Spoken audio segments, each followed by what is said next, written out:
Everybody, welcome back to 18 Outdoors. Today, I got Mr. Curtis Merriman with me, and he is a very unique guy from what I've been talking to here a little bit. So, most of y'all know I go to a few different taxidermists and talk. You know, I got my taxidermist, and I love looking at antlers, and I ask about who killed that one, or where do you think that can come from?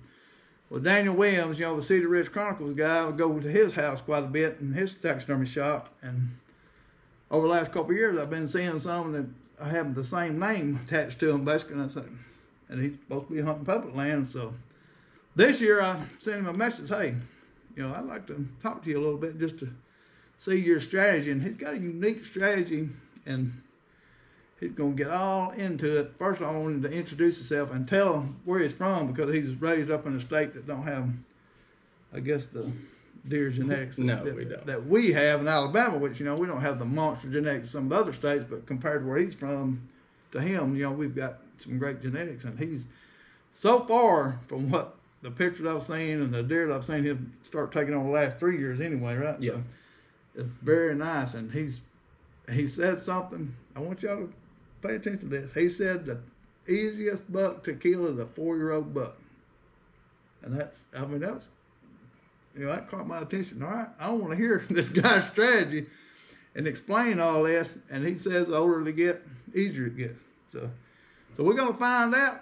And hey, hopefully y'all can take something from this and, you know, and put it to use. Again, this is one of my things that there's more. You know, y'all know how I talk about how I hunt and how some other people hunt.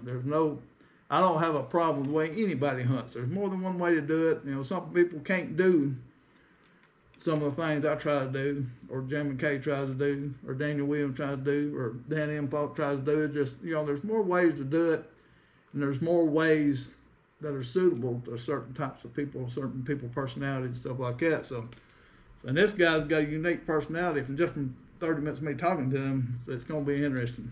I really believe y'all going to enjoy this. So first off, tell me where you're from and give us an idea how you was raised up hunting and what your little goals was back then and what's changed to now. So. Okay. So I grew up in South Florida, and naturally everybody knows we don't have big deer down there. And I moved up to North Alabama when I was 16, and I went back, then I came back. So I ended up hunting public land for the first time when I was probably around 18 years old. We hunted it in South Florida, but up here I didn't have no friends, didn't have nothing. And I met up with a guy, Brett McDonald, he's my buddy, and we wanted to hunt together. So I had a partner, and we learned public land really well. We got good at seeing deer and developing that woodsmanship. And I guess when it was 2021, fast forward, Mr. Perry here kills a giant buck. And I'd shot a lot of deer at this time, so I decided to set my standards to do that because I was just never lucky. I never had a plan or a system that worked for me. It just seemed random and lucky. So I set my sights to try harder. And so I got some cameras, and I used my cameras to hunt where I would never hunt before. I was always stuck to hunting a doe trail, or hunting like I always did, the edge of a thicket, or like everybody does. And it was very successful, but I never could find mature bucks or consistency to it. So I started placing these cameras in places where I would never hunt. And if you run enough cameras, which is a thing that I did, in places that I would never hunt, when I gathered those cameras up, it started painting a picture for me that these deer have little hiding spots, and they daylight in them often, actually daily, depending on what kind of environment you have or habitation.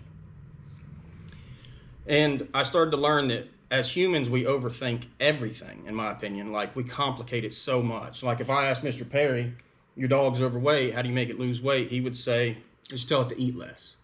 But in reality, we want to come up with this complicated way to lose weight, and it's just not that complicated. So I started actually simplifying deer. And we start hearing about personalities. So from what I've seen, deer have two personalities, social and non-social.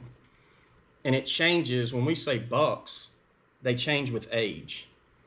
So this may be an arguable topic, but a 2-year-old deer, when it comes to making scrapes, he hasn't figured out how to place them where to place them, and he's kind of trying to mark his territory so he's random.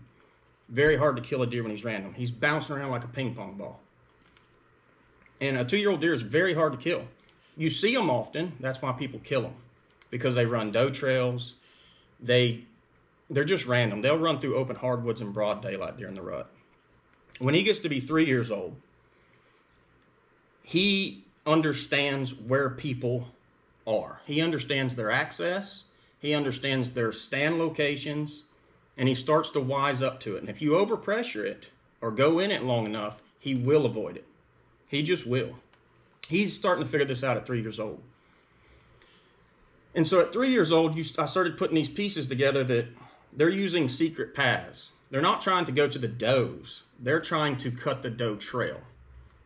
And all they got to do is find the doe trail, scent check them, and they got that. They already checked them. They don't have to follow these does around as much as people think. And so that you start learning how the paths they take. And let me say this. What is a core area? What is a home range? A home range is 650 acres shaped however you want to shape it. I've proved this through camera data. When he's 2 years old, in the summertime, he uses all of it. That's why we see him all the time in the summer. In the wintertime, on an average rule, because this has been a question I always wondered that I figured out with the cameras, how big of an area do they use mostly during the rut or during their winter range? It's about 200 acres. Okay? And they'll have spots inside of that 200 acres that they daylight in, little corridors. Finding those areas is super hard. There is a way to do it, but it's incredibly difficult and hard to explain. So basically, I developed a strategy that if you can find a deer, even in Alabama, even in the big woods, they do have a pattern, but a lot of things go into it, meaning they do step outside of it often, but they are patternable. And I've come to a good place where I've done it for 3 years now. I believe it can be something that's done regularly, and it's worked out so far. Now you say you've done it for 3 years in a row. Mm-hmm. Tagged out 3 bucks that you say are mature, say 4-year-old or older, or 3-year-old older. Probably 3-year-old and older. 3 and older. Okay. That's pretty impressive. Now, first off, how many cameras are you using for your little system? A ridiculous amount. Say if you think you got a core area figured out for 1 buck, mm-hmm. how many cameras do you dedicate to that? Right. 1 buck? So starting out, because I didn't know anything, and I was trying to prove all this. I wasn't trying to prove it to, give it to anybody. I needed to prove it to myself. So say I got a picture of a deer in daylight, which is key, by the way. Daylight movement is key, but nighttime movement is too. But I didn't learn this till several years of data. How far is that deer going? And you have to backtrack him and find. He takes particular trails when he passes a certain age. So when he gets to 4 years old, although he does, let's just say 80% of the time, he's walking a 50-yard stretch that he knows is safe, and he daylights. And he's just going from point A to point B, kind of ping-ponging in a, say, 10 to 20 acre area in daylight. So the first time I did it, I run a lot of cameras in there. And it just seemed random because they don't have trails inside of these areas. Trails, if you ask me, a trail is when a deer's traveling. When I get into a deer's core, there's very little sign. I would say, you could safely say there was no sign. But there is when you start to learn. You see foam pads, you see, which is nobody talks about, but I see a lot of foam pads. And define that foam pad. I don't know. It's you walk through the woods and it just looks like this foam on the ground. It's like white, fluffy foam, and you touch it and you smell it and you don't know what it is. Well, I figured out that it's where a deer's chewing his cud. He foams out of the mouth and he wakes up and goes, poof, and he blows it off. And you'll see this in these areas. Wow. But killing them's still just as hard, right? Even if you had a GPS tracker on that deer, it's still hard to kill him. So scrapes. Scrapes is the key to killing these deer. Around this area, when you locate it, which it would take forever for me to teach how to do that, but or even tell you how. But they'll leave what I call, which nobody talks about, that's why I'm bringing it up, what I call a bedding scrape. 2-year-olds don't have these. 3-year-olds don't have these. Only the biggest buck, most mature buck in the area has a territory. No other deer uses this scrape. If you get a picture of a deer, he's passing behind it and it's almost like you shot at him. He's freaked out, his ears are up, he's not stopping. They're terrified of it. Those scrapes are very important, and every deer I kill is killed off these scrapes. The most thing you're going to see when you see these scrapes is the licking branch. It's going to be black. It'll be the size of your thumb. It'll be black as tar, and you can almost peel this goo off of it. You know this is a good scrape because it's perennial. This deer has been bedding in this area. The scrape's not on a doe trail. The scrape has no reason for it to be there besides him marking his boundaries. And that's a big thing about those scrapes, and that's kind of what I target when I'm hunting these deer. If I'm not hunting the scrape, I find his trails with cameras. I find the chink in his armor where I can win with thermals or wind direction or whatever it is. And usually I go in there and I kill him on the first sit. But I wait till everything's in my favor. It's all about odds. You wait for the right weather, the pre-rut.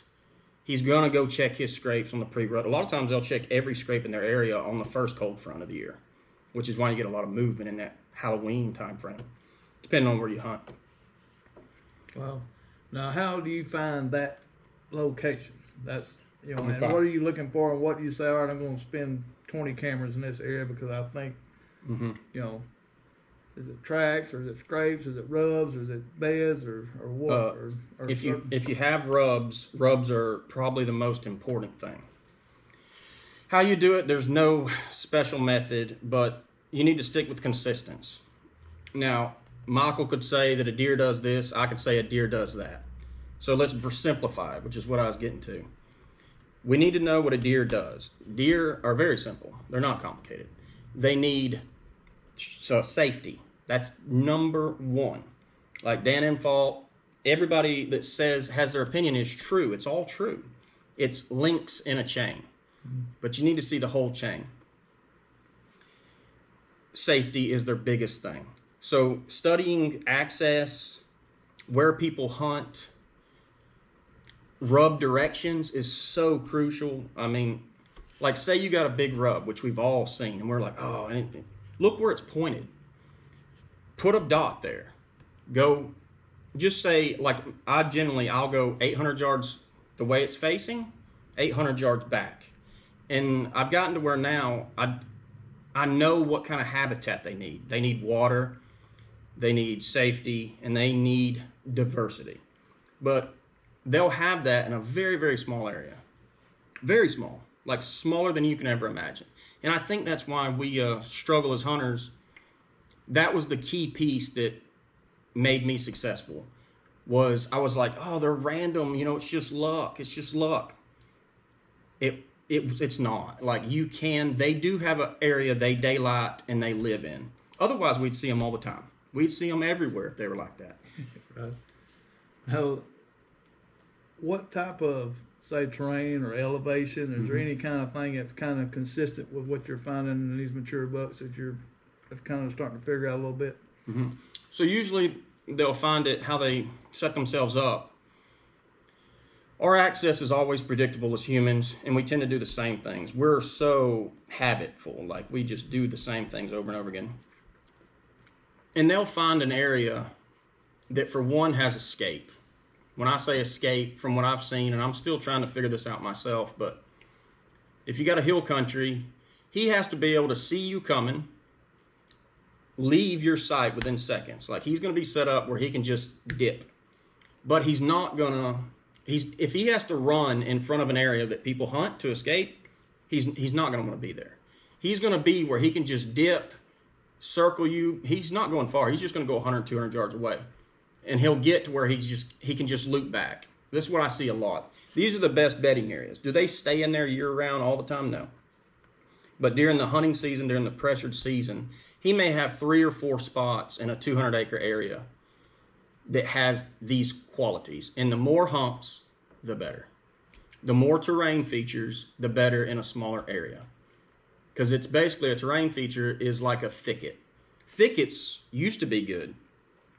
We go through fads as humans, like the fad in hunting that I went through, we all went through.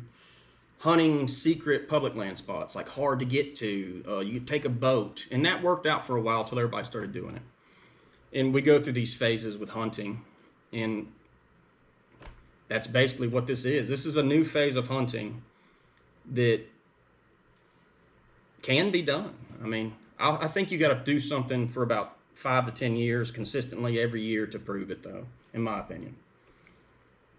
That's hard for anybody to do. To me, it is that consistent 5 years in a row on public land. You know, I only know of a few that are that consistent. You know, so so like you say, you wanted to be able to prove to yourself that you were good if you could do it 5 years in a row, 3 public land, mature bucks, same area, same piece of public, basically. So, and you've done it 3 years.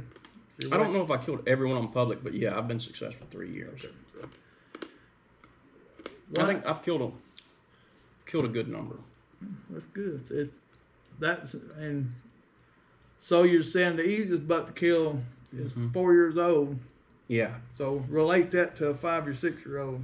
What's the difference? Okay, so as they age, they change, just like we do, just like the dog does, just like every creature on this earth. If I ask you, what's a dolphin? We don't overcomplicate what a dolphin is. We overcomplicate what a deer is. Just like Michael Perry here, he's not leaving this house very often, right?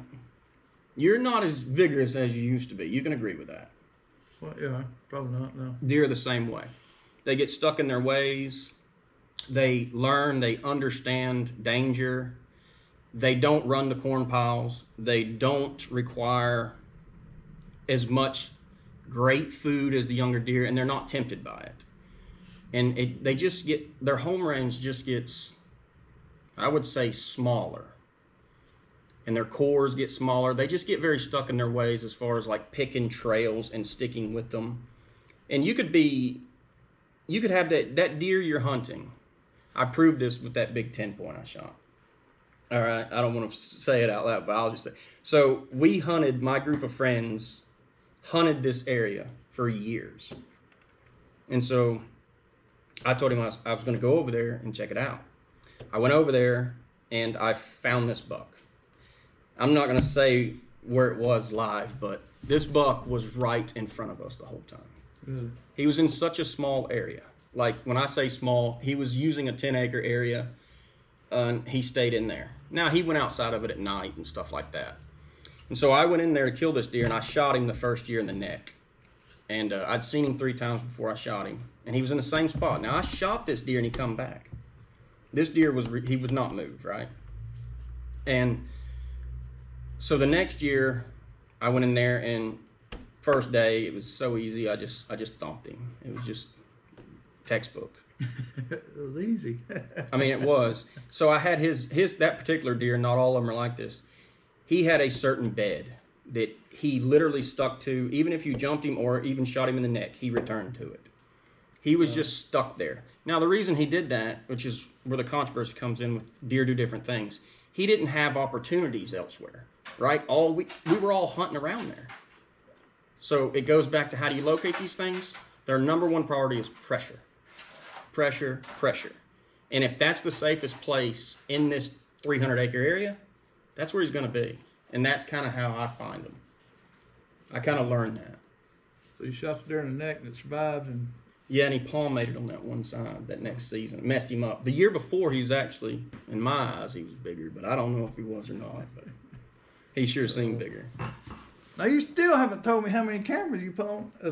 How many cameras? What's your minimums? All right, if I'm going to do this area, I found a big track. So you're kind of got something in common with me. You look for a big track was one of your key things. Big track, and then you go from there trying to determine how big a rack is or if it's what you want to shoot. So how many cameras minimum are you going to put on the area? So now, just give me a number. So when I started 20? out, let's just say 20 or 50. 20 or 50. Okay. So I needed that to build my confidence. But I know not everybody has that many cameras. And so I'm not trying to take away to say, well, I can't do that, because now I can do it with no cameras. I can do it with one camera. Now I use a camera just to identify a target buck that I personally want to target, to spend my whole season if I have to on him. It eliminates searching, because where we hunt, trust me, I get a lot of pictures. There's not giants walking around everywhere. They're not abundant, which is why we have a hard time patterning deer in general, because they don't even become patternable until a certain age, right? They're still getting kicked out of their areas. They're looking for their territories. They're getting settled in. Like a spike may get bumped out by a mature buck when they split up into bachelor groups. So they haven't even found an area. They haven't secured an area for their own yet. Right. So I would say, in order for you to learn this process, you need to, say you got a picture of a buck, or you've seen this big buck that you love and you talk about and you want to kill him. Do not put your camera there and wait for that deer to come to you. Because most time that's how people are using their cameras. They're putting their cameras out on a scrape and they're just leaving it. And they'll get a picture of that buck maybe once a year. Well, the fact is, you got a 1 in 365% chance of killing that deer. You want to get a picture of that deer consistently. Day or night, if he's past the age of 4, you are close to him. And you're probably close to him anyways if you even got a nighttime picture, unless he's on an excursion. And they do have excursions. Like they make big rounds sometimes. Now, when you say the pictures you want, say a nighttime or daytime, that's a hard antler picture, I'm assuming. So if he's in hard antler, you know you pretty much got a, unless like you say an excursion, but if you get more than one picture, you know it's not an excursion, so it's, so that's giving you that part. Yep. Now, how are you accessing your cameras, and are you having, you said something about scrapes in cameras, but you don't want to keep cameras on your scrapes, because are you having a deer react to a buck reacting to a camera on a scrape that you're scared of, or what particular situation do you want the cameras in? You know, be it the trail associated with the scrape? Right. So when I had to learn this, a scrape, you're going to get consistent buck pictures, so they're good to start off with. But in order for you to understand and build confidence, you need to run your cameras on trails. And don't leave them there. If you run a camera on a trail, don't run your cameras where you're going to go hunt. Run your cameras where you're not going to hunt. Let them hunt for you. Because if you don't want to waste your weekend hunting a spot that you've been hunting probably for 50 years or whatever, because we are that way, run your camera where you're not going to hunt. On this faint trail that you've always questioned and said, man, this is a trail, but it's just not enough sign. Put a camera on it. You will be shocked. That could be his trail, and he's been right there under your nose the entire time, and you just didn't realize it. That's what I'm saying about camera. Now, there is a technique with scrapes, but I could go on about scrapes. It is the key to locating these deer, and I would say it's the key to killing them, because I've mentioned it. A scrape is nature's corn pile. It gives you a specific destination. Out of all the places they could be or ping pong around, it is a single spot that you can sit on for 3 days straight in good conditions, and he's gonna come to it. If it's inside his bedding or core within that 100-acre area, or even smaller, he's gonna get it. He's coming to that scrape. Wow. Now, how you accessing that? Now that comes into how do you execute. Access is key, because these deer usually set themselves up with wind advantage. A lot of times, like the Big Ten, I got video of it. I never even made it inside my tree, because I stood in one spot till probably 8:15 till I felt the thermal pull, and that's when I made the crest up. But he was already there as the thermal pulled. But if I would have went in early at daylight, I'd have never got to him because of how he was set up in that position. Well, but I'd learned this the previous season in the off season. Now, you just hit on something I was wondering about. Thermal, the area that a buck, mature buck that you're targeting, whatever, is generally using thermals. Oh, yeah. So, yeah. I wouldn't say they use thermals for their advantage, meaning basically they move with thermals. That's a safe bet to say. Like people and deer do travel, say, sideways on a ridge. But usually, if you'll notice, they don't go just around the whole ridge and back around. If they do, they jump up and they side and then they make their transitions. Or they jump up, J-hook, and bed. So I would say the only way to kill these deer is to catch them on a side hill. But for me, usually how they're set up in hill country, I catch them on when the thermals start pulling up. They're usually down in the bottom. So if you walk in on this deer, pop over the hill, he's already got you, right? So that's where I struggled trying to figure out how to get him. I pop over the hill, my thermals are pulling down, he's got me. I'm done. So I would stay back as I learned, and as the thermals started pulling up, that's when he moves up to sit higher. And he may only move 100 or 200 yards, but he'll move up and bed higher with the thermals. He moves with the thermals. So elevation movement is, I see, more consistent with the older class deer than I do like traveling. Like young deer, they travel everywhere. But Right. mm-hmm. That's interesting. Mm-hmm. But still, when you're doing this research, all this camera data, are you use that in season, or are you using that, say, for the next season, or how you're? Right. Because all them cameras you're telling me about, I know you got to get to them because you're saying you're trying to get more than one daylight picture of a pattern. So how are you getting them cameras to check them without him knowing it? So Right. So you don't be afraid to bust that deer. Don't be. I had to get over that myself. It's okay I noticed that if I walk through the woods and bump that deer, it's not a big a deal. He usually comes back. Now, I have seen them, it take 18 days to come back. I see that a lot, It's usually around 18 days. The older they get, it's usually that same day. They come back the older they get. I wouldn't hunt it then. If you make it there, a lot of people talk about this. Go ahead and pick your tree, figure out your access, do everything you can there. And then give it time. Wait on the next cold front. Let a rain go through is what I would do, but I don't necessarily know if you have to do that.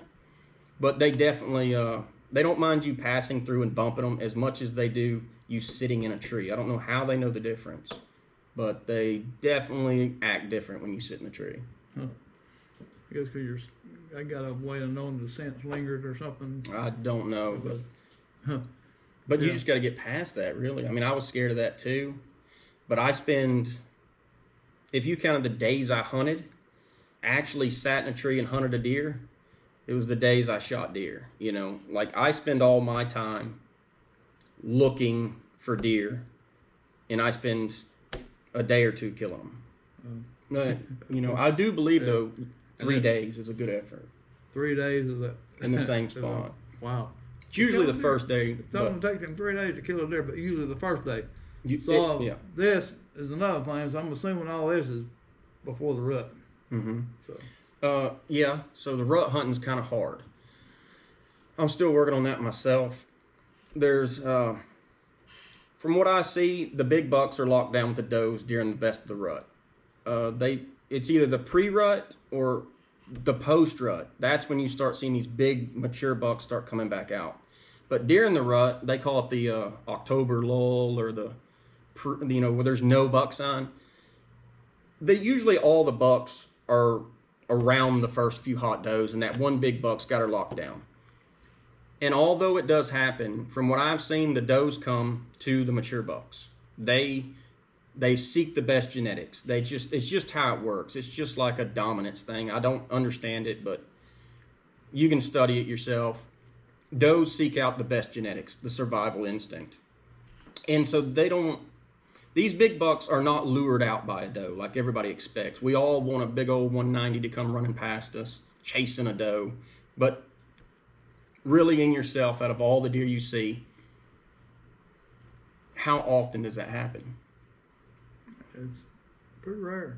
So if he breeds, if he's chasing every doe through the woods, he wouldn't make it at that age. Just assume that. Yeah, right. So that is true. He'll lock these does up. And I know you can go to Gunnersville State Park during the rut, and you can watch these deer hook these does with their horns. I see it on video pictures and cameras all the time. They'll push them into these little certain areas, and I'm sure you've seen these areas. There'll be 50 rubs in a little 30-yard circle. These little bedding points and breeding points, as I call them. You've seen that, I know. Yeah. And it's amazing, really. But that's what I see now. It sounds arrogant to say that it only takes 1 or 2 days. I'm just telling you the truth. That this is what it's been like. That's pretty incredible. You know, I mean, It's true. yeah. And he's got, you know, the picture to prove for those for the last 3 years I was looking at just before we started this conversation. So, so what made you do that change or start doing that? You. Well, I had painted you that I was going to make Michael Perry respect me.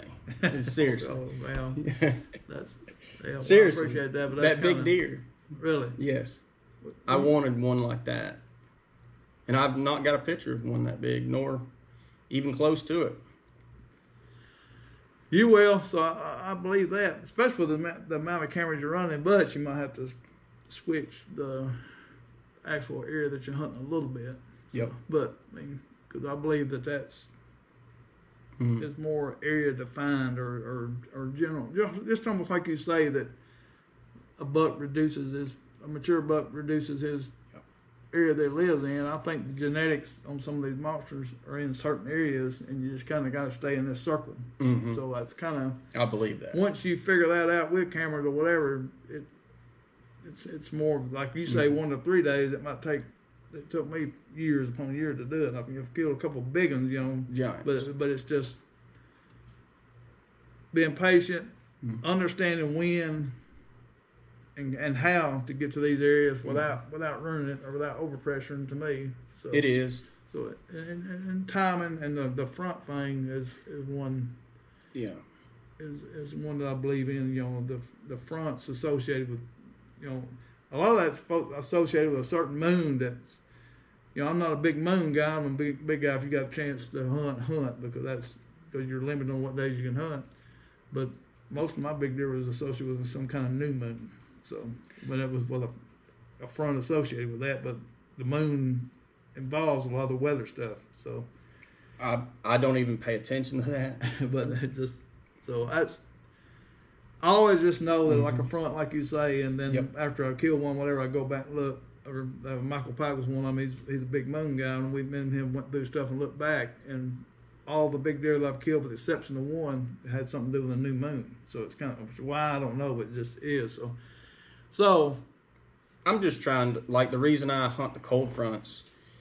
So I've, in my mind, and I'm just saying in my mind, my cameras tell me I've got this buck.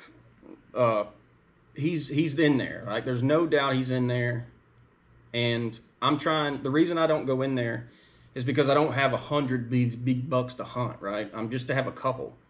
And so I put everything in my favor. I don't even go in there until it's a cold front, a perfect wind, and the right time, that pre-rut when he's getting frisky. It's not that I couldn't kill him on a hot day or any day. I just try to put everything in my favor. Yeah. Is why I do that. Well, once you commit, you've committed, and if it don't work out, the more you do it, the less chances of it working out. Because, exactly. You know, exactly. He'll have you figured out. That's the hardest part, because them areas, just like you say, the area that they're in, once they bring it down to the area you got to get in to hunt them, it's so small it don't take them long to figure out. Hey, he's here.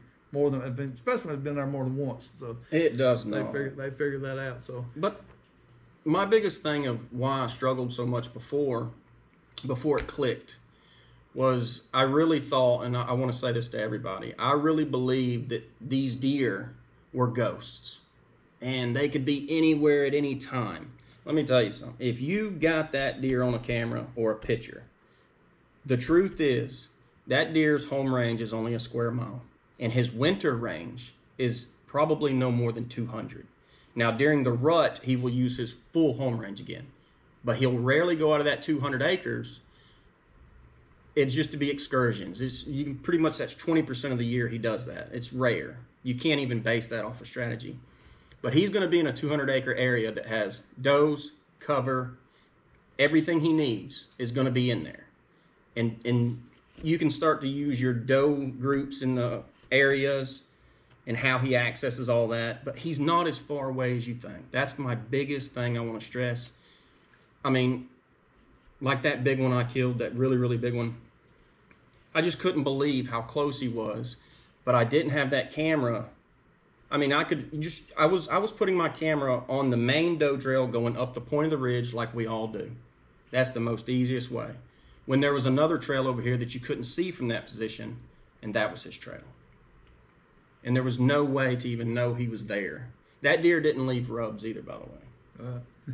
Hey, I'm a big believer about that. So they minimize their effort on sign when they get so mature, unless they got another monster one that's in close to the area that he's competing with or something. That's right. So, and that's right. Say there's not that many monster ones for them to do that most of the time. So, if they got more competition or that, they might put that effort in. So that goes back to understanding why deer what they do and simplifying it. So when I find these deer with rubs, like their so-called cores, there's little to no sign in it. But when I go to, say I got a younger buck that's been scraping over here, and it's just like a quarter mile away, 800 yards away, I will see his rubs in this buck's area. I think he does that to suppress that one. I think he does that to let this one know that he's over here. Right. But I never see them, very rarely, besides a bed rub or something like that, inside these areas. They just don't leave sign in these areas, which is why they're ghosts. I'm a big believer in that, because I tell a lot of people, if I carry you to the area where I kill most of these bucks, you look around there, why? That's right. Why? Because it's not like it, but there'll be some tracks there that most people won't see. The tracks are very important. So big tracks got a big deer. So man, this has been a very interesting conversation, and so just go ahead and the big 10 points you talked about. Your biggest deer. Go walk us through the hunt. Exactly how you found him, when you found him, how long it took for you to kill him, or was it last year you found him, or this year, or associate the dates with that, and how long it actually took for you to get him. So I found him the year before. I had, I think I had shot that big 144 that year, and I was dead set. Now keep in mind, at this time, I'm passing like stuff I shouldn't have been passing, because I had listened to Michael Perry and all these people like, you got to stay with a giant. You got to stay with a giant. So I just did not shoot nothing. If you see my videos of the deer I let go, it's ridiculous. Total regret, by the way. Yeah. But anyways, I was just dead set that these monsters were everywhere and I was going to find them and kill them. And so I killed that big 144, that real big one with the unicorn, and I just set out to find another giant. And so I found a big rub, just like we all do. Now, and I backtracked that rub. The way it was facing, I went this way. The way it was facing, I went this way. And I was looking for the same characteristics of safety and all this. And it was raining real bad the day I first seen him. And I actually seen him in the rain. My scope fogged up. I could have shot him that day. And so I ended up looking for his beds while it was raining. I ended up finding this deer's beds. And when I found his bedding area, there was probably 100, I'm not exaggerating, hundreds of poops everywhere. Giant. There was a few rubs, and he had like 3 or 4 primary beds. I'm going to say this, too, about primary buck bedding. When they hit the age of 4, when he beds, it's for a reason. He's not... everything he does at that age has a purpose. When he makes a scrape, he's not wasting his energy. We should see that every year we have a low acorn crop. They do not waste their energy. He has a purpose for what he does. Right. And... so when a mature buck makes when you find a primary buck bed, a lot of people want to know about this, so I'll state my opinion on it. It will look like a scrape. Most people call them scrapes.